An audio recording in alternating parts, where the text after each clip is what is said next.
ప్రధానమంత్రి మన్మోహన్ సింగ్ గారు వచ్చి ఇక్కడే మొదలు పెట్టడం జరిగింది ఈ ఉపాధి హామీ పని.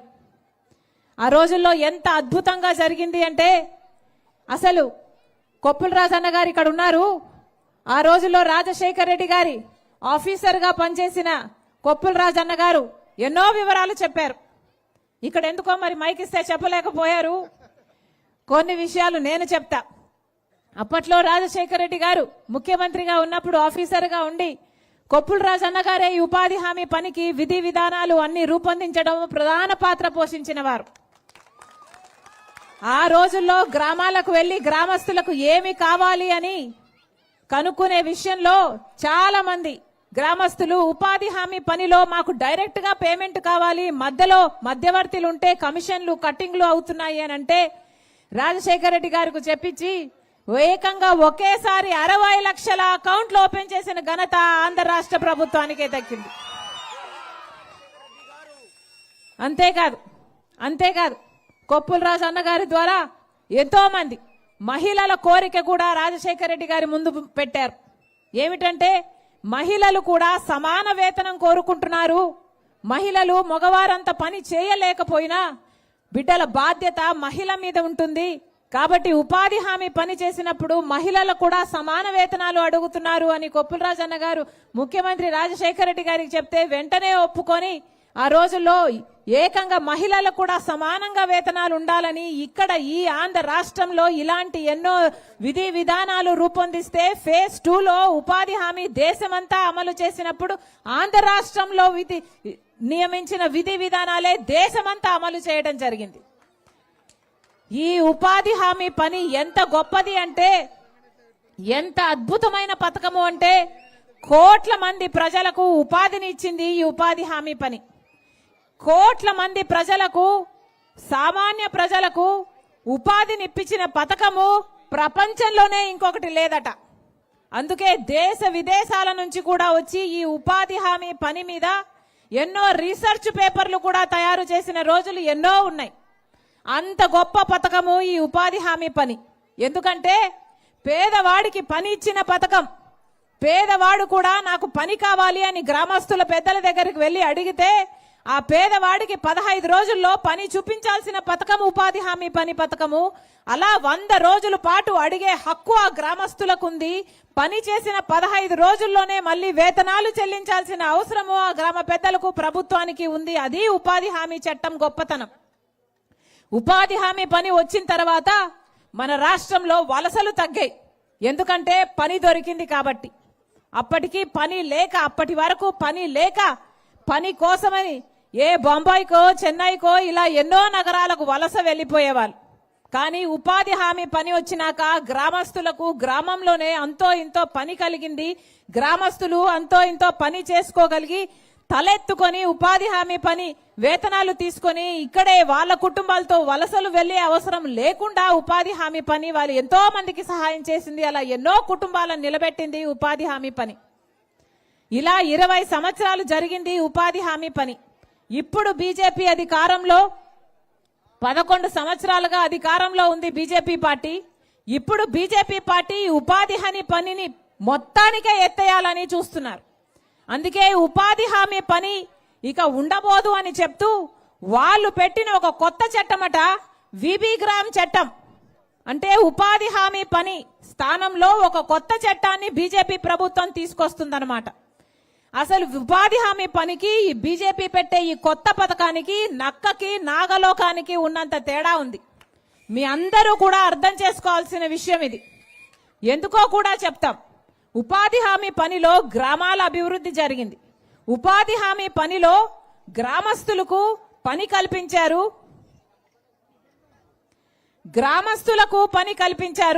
గ్రామంలో కావాల్సిన పనులు చేసుకున్నారు. అంటే ఉపాధి హామీ పనిలో ఏ గ్రామంలో అయినా ఒక రోడ్డు కావాలన్నా, ఒక బిల్డింగ్ కావాలన్నా, లేక పూడికలు తీయాలన్నా, లేక గట్టులో చేనులలో గట్లేసుకోవాలన్నా, ఇలా అందరికీ గ్రామానికి సంబంధించిన పనులు అంటే గ్రామ అభివృద్ధి కోసం ఒక బావితో వాళ్ళన్నా ఏ పనులైనా ఉపాధి హామీ పనితో ముడిపెట్టేవాళ్ళు.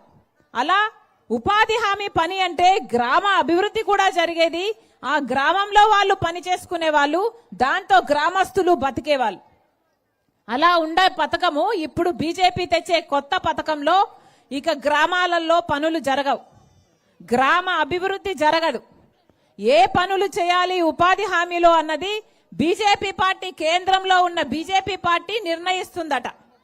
ఏ రాష్ట్రంలో పని జరగాలి, ఏ జిల్లాలో పని జరగాలి, ఏ గ్రామంలో పని జరగాలి, ఎక్కడ పని జరగాలి, ఎక్కడ పని జరగకూడదు అంటే వాళ్ళకి ఇష్టం ఉన్న రాష్ట్రాలలో పని ఇచ్చుకోవచ్చు, వాళ్ళకి ఇష్టం లేని రాష్ట్రాలలో పని తీసేయచ్చు. అది కూడా వాళ్ళు నిర్ణయిస్తారట ఏ పని చేసుకోవాలి అని. అంటే గ్రామాలలో పని కాదు, ఎక్కడో పక్కన ఒక ప్రాజెక్టు జరిగితే ఆ ప్రాజెక్టులో ఏదో ఒక రోడ్డు పనో లేక ఇరిగేషన్ పనో జరిగితే అక్కడ ఒక కాంట్రాక్టర్ ఒక పని జరిపిస్తే ఉపాధి హామీ పనిని దాంతో ముడి పెడితే అప్పుడు ఈ గ్రామస్తులందరూ వెళ్లి ఆ కాంట్రాక్టర్ కింద పని చేయాల్సి అన్నమాట. అంటే ఉపాధి హామీ గ్రామాలలో జరిగేది ఇక ముందు అలా జరగదు.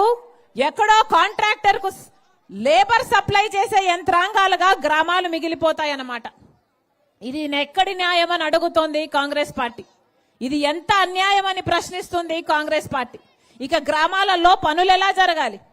గ్రామాలలో కనీసం రోడ్లు ఉన్నాయంటే, బావులు ఉన్నాయంటే ఈరోజు ఉపాధి హామీ పుణ్యమే.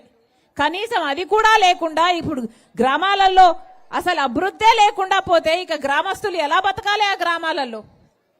కాంగ్రెస్ పార్టీ సూటిగా అందుకే ప్రశ్నిస్తుంది. అంతేకాదు, ఇది వరకు ఉపాధి హామీ పనిలో కేంద్రమే మొత్తం డబ్బులు ఇచ్చేది.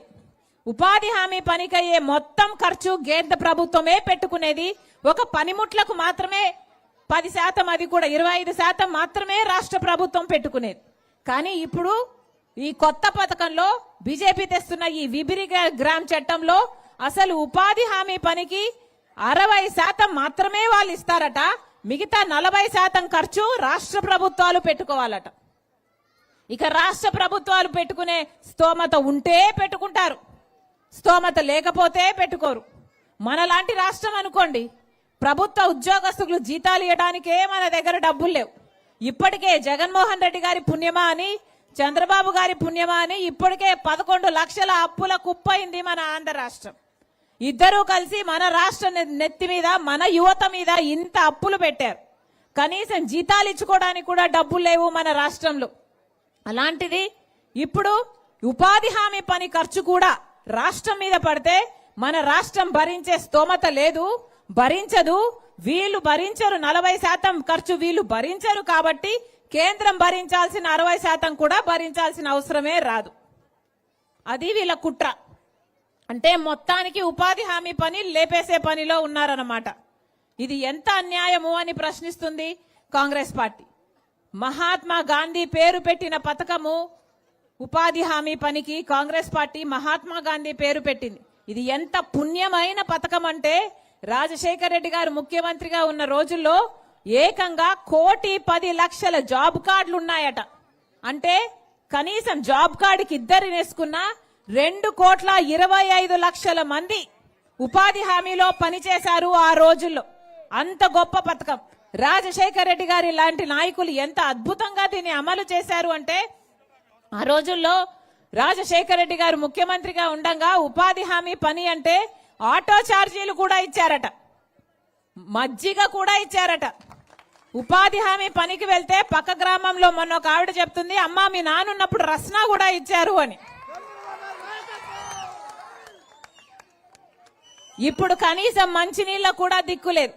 అలా తయారైంది ఉపాధి హామీ పని. ఇప్పుడు కనీసం పని చేస్తే వేతనాలు కూడా 2 నెలలు 3 నెలలు పడుతుందమ్మా అని చెప్తున్నారు. 6 రోజులు పని చేస్తే 2 రోజులు జీతమే ఇస్తున్నారమ్మా అని చెప్తున్నారు. ఇంత దరిద్రంగా, ఇంత హేనీయంగా తయారు చేశారు ఉపాధి హామీ పనిని. ఇది ఇప్పుడు మొత్తానికే ఎత్తేయాలని చూస్తుంది బీజేపీ. ఇది ఎక్కడి న్యాయం అని అడుగుతున్నాం. బీజేపీ పార్టీ మహాత్మా గాంధీ పేరు పెట్టుకున్న ఈ ఉపాధి హామీ పనిని గండిగొట్టాలని చూస్తుంది అంటే ఇంతకంటే దుర్మార్గం ఉందా? మహాత్మా గాంధీని చంపింది ఎవరు? ఆర్ఎస్ఎస్ సభ్యుడు గాడ్సే. మహాత్మా గాంధీని ఆర్ఎస్ఎస్ సభ్యుడు గాడ్సే చంపితే మహాత్మా గాంధీ పేరు ఉన్న ఈ ఉపాధి హామీ పథకాన్ని బీజేపీ నాయకుడు మోడీ హత్య చేస్తున్నాడు. ఇద్దరికి ఏమిటి తేడా అని అడుగుతున్నాం. గాడ్సేకి మోడీకి పెద్ద తేడా లేదు. అందుకే చెప్తున్నాం, కాంగ్రెస్ పార్టీ చాలా చిత్తశుద్ధితో ఈ ఉపాధి హామీ పని తెచ్చింది కాంగ్రెస్ పార్టీ ఈ పథకాన్ని. కాబట్టి ఈ పథకం సంరక్షించాలి అని కూడా, ఉపాధి హామీ సంరక్షించే పని కూడా కాంగ్రెస్ పార్టీయే ఒక ఉద్యమంలా చేపెట్టి మా నెత్తిన వేసుకొని మీ గ్రామానికి వచ్చి మీ సహాయం కూడా, మీ కోఆపరేషన్ కూడా అడగడం జరుగుతుంది. మేమే కాదు అన్నా అక్క, మీ అందరూ కూడా ప్రశ్నించాలి. మీ అధికారుల దగ్గర మీరు కూడా ప్రశ్నించాలి. ఉపాధి పని ఏమైంది అని అడగగలగాలి. చేసిన పనికి జీతాలేవి, వేతనాలేవి అని అడగగలగాలి. లేకపోతే మీ గొంతు, మీ మీ పని ఇవి ఏవి పట్టవు ఇప్పుడున్న నాయకులకి. ఒకవైపు చంద్రబాబు గారు ఉన్నారు, ఇంకోవైపు పవన్ కళ్యాణ్ గారు ఉన్నారు, ఇంకోవైపు జగన్మోహన్ రెడ్డి గారు ఉన్నారు. కానీ ఎవరికైనా ప్రజల పక్షాన నిలబడాలి అన్న చిత్తశుద్ధి కనిపిస్తుందా మీకు? 11 సంవత్సరాలైంది మన రాష్ట్రానికి ప్రత్యేక హోదా ఇస్తామని చెప్పి 11 సంవత్సరాలైంది. ఇంతవరకు ఇంతమంది ముఖ్యమంత్రులు మారారు.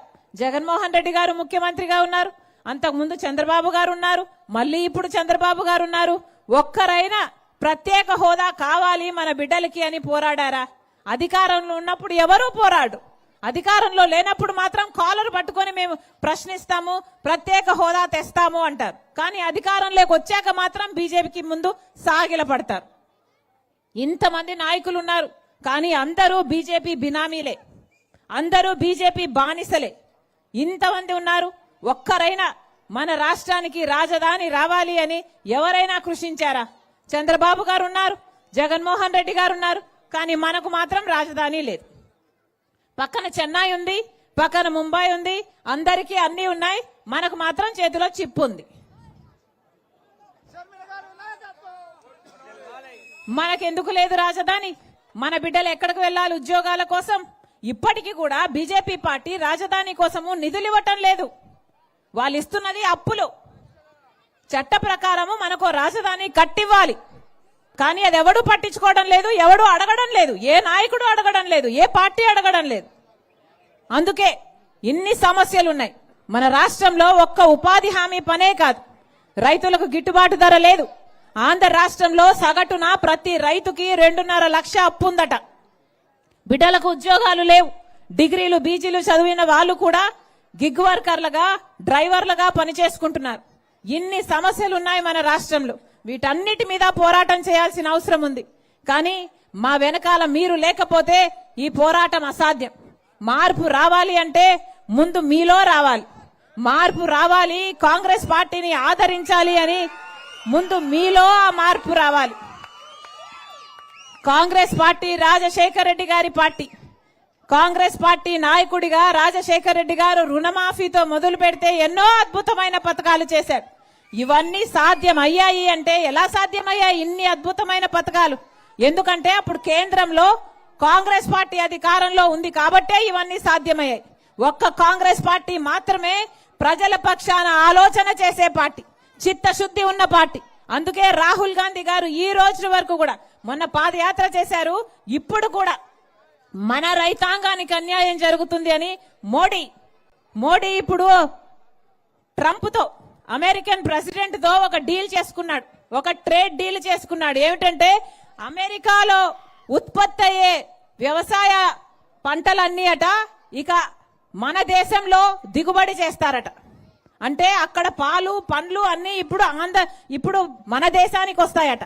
ఇక అమెరికాలో ఉత్పత్తి అయినవన్నీ మన దేశానికి వస్తే ఇక మన రైతు పండించిన పంటకు విలువ ఏమైనా ఉంటుందా? ధర ఏమైనా ఉంటుందా? ఇక మన రైతులంతా ఏం చేసుకోవాలి? ఆత్మహత్యలు చేసుకోవాలా? మోడీ ఇంత అన్యాయం చేస్తున్నా చంద్రబాబు గారు మాట్లాడుతున్నారా? జగన్మోహన్ రెడ్డి గారు మాట్లాడుతున్నారా? ఎవరూ మాట్లాడరు. ఎందుకంటే ఎవరికైనా వాళ్ళ స్వార్థ రాజకీయాలే కావాలి. ఎందుకంటే అందరూ బాబు, జగన్, పవన్ అందరూ బీజేపీకి బినామీలే, అందరూ బీజేపీకి బానిసలే. అందుకే చెప్తున్నాం, కాంగ్రెస్ పార్టీ ఒక్కటే ప్రజల పక్షాన నిలబడింది. మేము ఇప్పుడే కాదు, ప్రతి విషయంలోనూ ప్రజల పక్షాన నిలబడతాం, ప్రజల పక్షాన కొట్లాడతాం. కానీ మీరు కూడా కాంగ్రెస్ పార్టీని ఆదరించాలి. మేము ముందుంటే మా వెనకుండి నడిపించాల్సింది మీరే గనక లేకపోతే మా పోరాటంలో అర్థం లేదు. అందుకే చెప్తున్నాం, హస్తం గుర్తు అన్నా, గుర్తుందా? హస్తం గుర్తు. అవును, ఈ గుర్తు మళ్ళీ మీ గుండెల్లో ఉండాలి. ఈ గుర్తు మీద మళ్ళీ మీరు ఓటు వేయాలి. ప్రభుత్వం మారితేనే, కాంగ్రెస్ పార్టీ అధికారంలోకి వస్తేనే మనకు ప్రత్యేక హోదా వస్తుంది, మనకు రాజధాని వస్తుంది. రాజశేఖర్ రెడ్డి గారు తెచ్చిన అన్ని పథకాలు మళ్ళీ బ్రహ్మాండంగా అలాంటి పథకాలు అమలు